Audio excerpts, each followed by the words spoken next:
We've talked before about how the care work sector in the UK is increasingly dependent on immigrants to fulfill labour shortages. In this video now, we're going to talk about the higher education sector here in the UK, and we're going to see how, similar to the care work sector, the UK's higher education sector, i.e. universities, are as well increasingly relying on immigrants to fulfill their financial gaps that they have. So stay tuned as we dive into another data-driven analysis of life from a Black British perspective.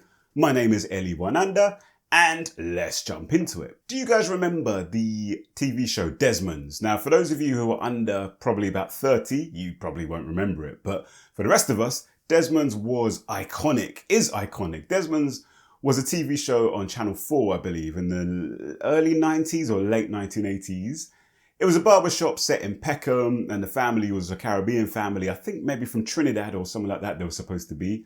And although the actor was Guyanese, I believe. One of the characters in that show was an African, Matthew, who was from the Gambia. And he always used to start sentences with, "in the Gambia," and then all the rest of the pork pie and Desmond and that would be like, "Oh, here we go, another Gambia story." Funny thing is, that actor wasn't Gambian, he was Ghanaian. So I don't know why they didn't make him be from Ghana, which is his native country. He's passed away, by the way, that actor, so may he rest in power, alongside, of course, Norman Beaton, who played Desmond's, rest in power, great actor. Anyway, the reason I'm talking about Matthew in Desmond's is because Matthew was a student. And he was a perennial student. He was always studying. The dynamic between Matthew and the rest of the crew was quite funny because he was always in his books, and Pork Pie was like, "Why are you always in your books, man? Stop reading your book." He was always like taking a mick out of him being studying all the time. Now that caricature of the African student was kind of partly based on reality, because a lot of African immigrants back in the day, 60s, 70s, 80s, and to this day, initially came to the UK as students. Both of my parents came to this country to study in some shape or form prior to us actually migrating here.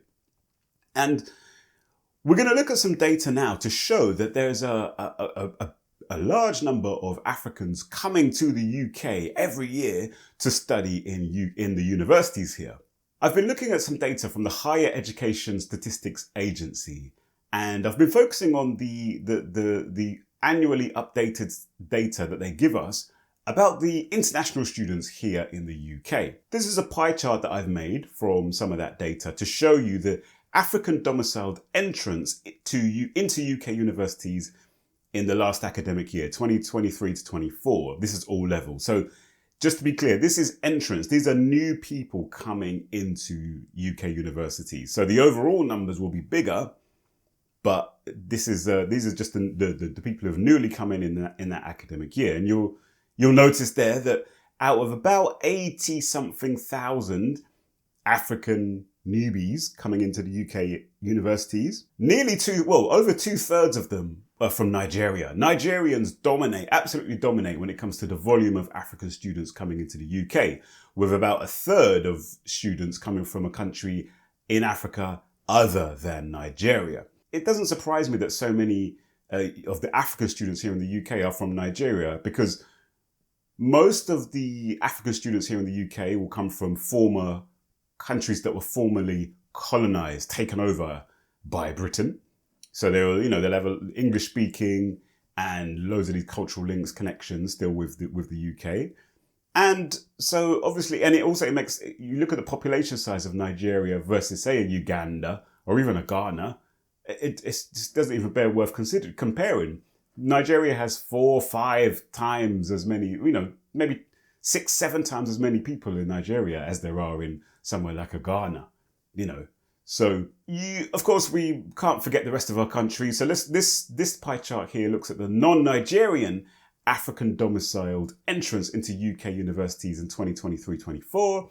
So we've taken out Nigeria from this, and you'll see that the largest single chunk is Ghana. Ghana is the next country after Nigeria, but whereas Nigeria had 50,000 students coming to the UK universities, Ghana had less than 6,000. Then you got Kenya, about 3,500. Egypt 3,000, South Africa 2,500. Morocco, interesting outlier because that wasn't a UK colony, the British colony. That's 1,700. Zimbabwe 1,500, and Uganda just over 1,000. There are some other countries that are just below 1,000, like Algeria, interestingly enough. But those are the main other countries that African students in 2023-24 came from. Now let's think a little bit wider about this. How do these figures compare with the overall numbers of international students coming to the UK? Well, this is a table from HESA, Higher Education Statistics Agency, showing us the main regions and countries that students are coming from. Students with a permanent address outside the UK are coming from, and this is actually historical. So it's showing us from 2007 up to 2024. Chinese students have always been up there, and they've been the biggest single contingent for most of that time. In the last academic year, 100,000 of them came into the UK. The second biggest contingent now is Indian. Oh, actually, the highest contingent is Indian. As of the last 2 years, the India took over China as being the biggest contingent. Then you've got in third place. Third place is other Asia, which isn't very useful, but a large chunk of those are Pakistani. Then in fourth place, actually, the single country in fourth place there is Nigeria. So the number of Nigerian students entering into UK universities is in the top 3 or 4 of all of the countries in the whole world. What's interesting and funny in a way is that as with the care work sector, you see that after Brexit, so the Brexit vote, the referendum in the UK here was in 2016, but it kind of kicked into gear in 2019. We got Brexit done in 2019. And look at this. You can see a big spikes in students coming to the UK from India, from Asia, and from Nigeria. Another image here which breaks it down into individual countries, which is a little bit more useful. Looking at between 2020 and 2024, the numbers of Indian students coming to the UK went from about 55,000 to 170,000 or thereabouts.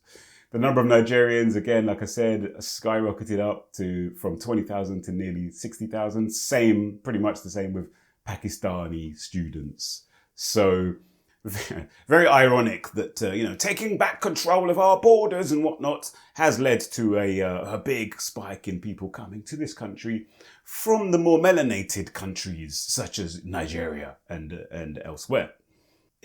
From the UK side of things, why is the UK bringing in so many Nigerian students in this case? And this will also obviously apply to the other countries. But when you look at some of the official statements that come out, you see things like this. So the British High Commissioner to Nigeria, stated in 2023, "We are delighted that UK universities continue to attract the best and brightest from Nigeria."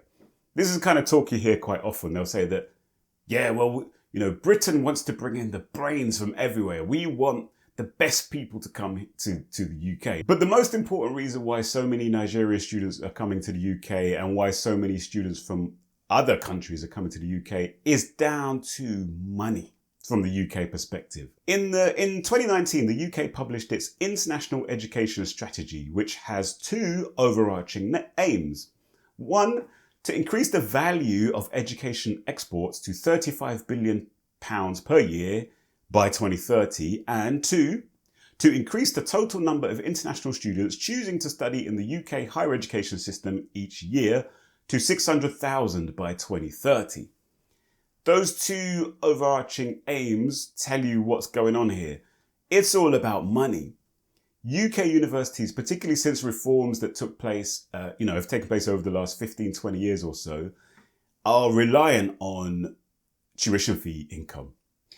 For UK domiciled students, the tuition fees are still capped at £9,000. It's very politically sensitive because when the Conservative and Liberal Democrat coalition government, raised the tuition fees or intended to raise the tuition fees, there were riots in the streets from the students. For international students, then there's no such restriction. According to the British Council, international students can expect to pay anywhere between £9,000 and £38,000, depending on the course, what institution they go to, the region, and so forth. So that's going to bring in a huge amount of money to the universities themselves. So they are extremely incentivized, economically incentivized, to bring in to have international students. And to be clear, the UK universities are on their knees financially. So when I last looked, something like 40% of universities in the UK were reported to be at risk of bankruptcy. And then the universities depend on international students for between 20% and 30% of the money that they receive. Some universities depend on international students for 30% of their budget. To put it bluntly, international students, and that of course includes Nigerian students, are cash cows for the UK higher education sector. But what about the Nigerians themselves? And why are they coming here? What's the push factors that are pushing Nigerians and other Africans, but particularly Nigerians, to come to the UK? Well, again, there are a few reasons that will get mentioned. First of all, the prestige of UK universities. Many UK universities are in the upper echelons of the global rankings. So, if you've got disposable income and you're upwardly mobile and you're, among the elites in Nigeria and other countries, then, UK is going to be one of the main countries you're going to want to come to. Unfortunately, African countries have yet to produce a university that's highly ranked. When you look at the global rankings of universities, African universities are, I don't think they're even in the top 100, maybe. And this is a shame, because it's not like we're strangers to universities. Look at the glorious history of your Malis and your Songhai empires, the learning centers in Timbuktu and all those places. We have the history. But through the experience of colonialism and slavery and inter-warfare and all these kinds of things, unfortunately, all of that has kind of been sidelined temporarily, though, because one thing you have to, as an African person, just understand that our history it goes back millennia and millennia, thousands, tens of thousands of years. Our civilizations go back. If you're looking at ancient Kemet and Kush and so forth. This last 500 years of slavery, colonialism and so forth, it's a parenthesis, but it's deep and it's horrendous and it's horrible, but it's just a blip. And we've got to make it a blip. We've got to, just like China, have massive respect for China, their history, their culture, their geopolitical power, massive respect. They were being humiliated. 150 years ago, Britain was forcing China to let Britain turn its population into heroin addicts. The Opium Wars. Go read about the Opium Wars. Opium, the precursor of heroin, opium. The Brits basically wanted to have free reign to go to China and sell opium to the Chinese people, get them all drugged up. And the Chinese tried to fight against that, and they lost. China was being humiliated. Loads of countries were taking slices of China, the Britain, the Portuguese. What do you think Hong Kong is a thing? Because Britain just took Hong Kong, the Portuguese, the French and so forth, all had little enclaves. And then of course Japan came and utterly humiliated China by taking over large chunks of the country and treating them extremely badly. That's just going up to like the middle of the 20th century, 1945. But we'll look at China now. You're not laughing now. No one's laughing at China now. China is a hugely impressive global superpower now. So anyway, these tangents, I've got to stop these tangents. But that's the situation at the moment. So a lot of Nigerians are going to come to the UK and America and other places because in Africa, there aren't really those options there at the moment.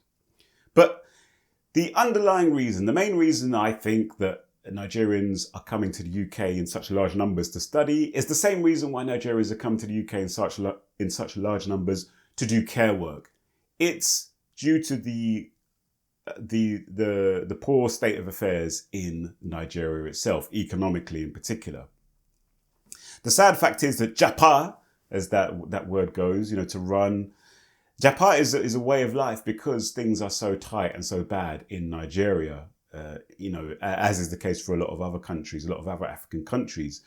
And if you're, you can watch these documentaries and you see these Nigerian brothers and sisters talking, and they're just saying like, there's nothing here for me, or there's not enough here for me. I need opportunities. And, for those who have the money to travel, of course, they're going to go and travel and work and study elsewhere. Now, the thing with that is, though, you can run, but you can't hide. This goes for all of us immigrants. I'm an immigrant. I wasn't born in in Britain. I was born in East Africa. And we come to Britain, but it's not like we leave Africa. Africa, A, is within us. It's in our DNA. But B, we have our families, we have our friends, we have our networks all, back home to lesser or greater extent. And what happens back home is going to influence and impact what's happening with you here. Whether it be you're talking about the need for sending remittances and, all of the things that you hear and see happening amongst our families back home. You can't escape that, and you shouldn't escape that. But also as well, even for these students, in 2024, last year, something happened that really brought to home how, you can't escape what's going on back home. So you might have seen the story that in Teesside University, there were some Nigerian students. Teesside is in the north, I think it's in Middlesbrough, in the northeast of England. And it turned out that a bunch of Nigerian students there were at risk of being thrown out of that university. Why was that? It's because they couldn't pay their fees. Why couldn't they pay their fees? Because back home in Nigeria, the naira plummeted in value. It was devalued. And of course, if the currency that you're earning, the currency that your wealth is stored in or denominated in, is suddenly worth much, much less than it used to be, then of course you're going to struggle to pay your £30,000, £40,000 tuition fees back home, back in the UK. So this led to a real big kind of semi-scandal. I'm not quite sure how this has panned out actually, but there were a bunch of Nigerian students in Teesside University who were at risk of getting thrown out, and the Nigerian High Commission in London actually got involved to kind of, to advocate for these people. So that's just when you're talking about universities and you're talking about the number of international students and so forth, it's in the middle of a complex web of development, underdevelopment, economic crisis back home, but also economic crisis in the UK. Something I'm going to talk about in a future video actually relates to the fact that the UK has got real issues with regard to this reliance on immigrants. The Labour government now is becoming more and more vociferous in its intentions to be seen as being tough on immigration and dealing with immigration, because, like it or lump it, a lot of British people here have been successfully programmed by the likes of Nigel Farage to think that all the problems in the UK are because of immigrants and immigration. Of course, they're not. Your likes of Farage and so forth are not really telling you about the fact that about the corporate elite who are sponging up all the money and buying up all of the properties and, defunding all of the NHS, selling off our assets, the UK people's assets, housing assets, property assets, and so forth. They're not talking about any of that stuff. They're talking about the easy target, which is people like me, immigrants. So anyway, that's where we're going. But in a future video, I'll be talking about how the implications of that for the international students, the students who are coming here to the UK from countries like Nigeria. So I'm going to leave it there for now. Thank you for watching. Hopefully that's given you a good insight into the numbers of African students here in the UK, where they're coming from, what countries they're coming from, why they're coming from here. Let me know your thoughts as well. I know plenty of you were either in this same boat, coming to the UK to study, or your parents were. So let me know your thoughts on this whole point, and I will see you for the next video. There's some videos here that you should check out. One here, which YouTube will recommend, and another one here, which I think dovetails nicely with the topic of this video. All right? Take good care of yourself. Make sure you sign up at ellie1ander.substack.com. Peace.